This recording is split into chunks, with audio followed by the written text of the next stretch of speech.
You can write everything down if you want to.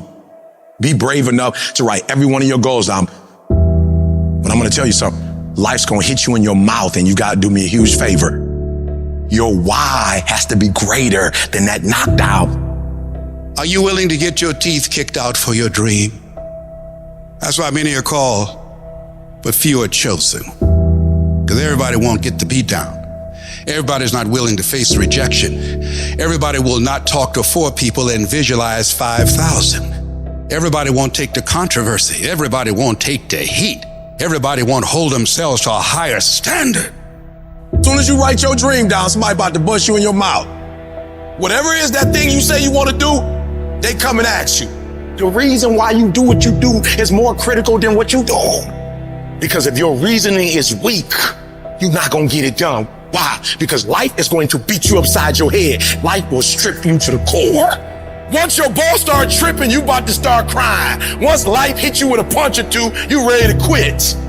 Phenomenally skilled is cute, but it is a phenomenal will that says every time I get knocked down, I will get back up and I will succeed. I will not surrender.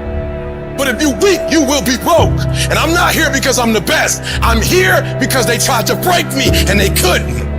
Think about your community. Think about your kids. Think about the obstacles and the problems, the so-called problems in your community.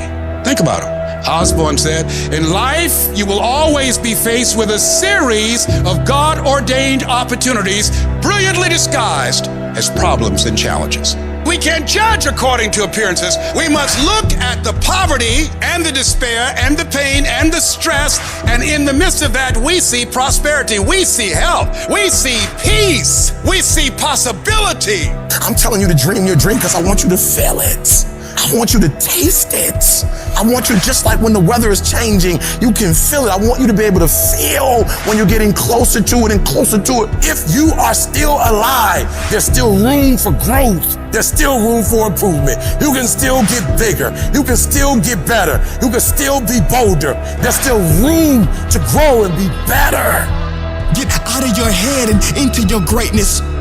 You can't stroll to your goals. You keep being casual, you will end up a casualty. Death is not the greatest tragedy of our time. The greatest tragedy is what dies inside of us while we're still alive. Not trusting your gift is sinful because by God, it was put in you. I don't know what you've been through, but trust your heart, it will defend you. You need to use your tongue for validating your gift and look yourself in the mirror and encourage yourself as to how I'm still gifted. I've been through some pain, but I'm still gifted. I've buried some loved ones, but I'm still gifted. I've had some setbacks, but I'm still gifted. Despite the circumstance, you can win. Despite the giants, you can win. Despite the adversity, you can win. Despite the obstacles, you can win. Despite the situation, you can win. Despite how much money you got in your bank, you can win. You can pull it off. Why do you do what you do? Why is that important, Les? Because when the storms of life come, and they're going to come, when life pounces on you, and that's going to happen, when it catches you on the blind side and drop you to your knees, and that's going to happen, when people don't come through for you and don't keep their words and don't support you or actively work against you, and that's going to happen, when you want to give up, and that's going to happen, your reasons will be your bridge over troubled waters. You got to know why you're out here, because you're going to get your butt kicked. But you gotta know why you're there, because your reasons, when life drops you to your knees, your reasons will help you get back up. What are the reasons?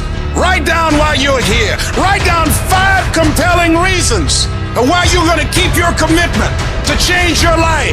Keep your commitment never to go back to the life that you once lived. Keep your commitment to creating wealth for yourself, to taking care of your children, to be more responsible. Keep your commitment to live a life of contribution, to keep your commitment to be a conqueror, and to act like it, and to have authority and dominion over everything in your life. What are those reasons if life knocked you down, try and land on your back? Because if you can look up, you can get up. Your reasons will help you to get back up again. What's that thing that's gonna pump you up and get you over that hill?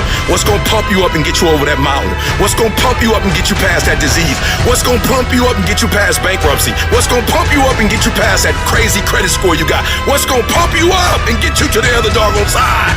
I'm talking about hope. You gotta be able to see it when it cannot be seen. You gotta see it in your mind's eye. You have to see it happening. You have to see yourself writing the book before the book is finished. You gotta see it. You have to see yourself graduating even though the teachers are telling you that it's not going to happen. Even though you got the letter saying you're getting kicked out of school, that you're on academic probation, that you're dismissed. Hope, you have to believe in the unseen. Because if you can't believe in it, you will never manifest it. But when you believe in it, you demand the universe to assist you in what you're doing. And if you can see it before everybody else can see it, then it's going to eventually come to you. Download this video and audio by becoming a member at benlionelscott.com. Plus, get early access to all new content and hundreds of exclusive videos.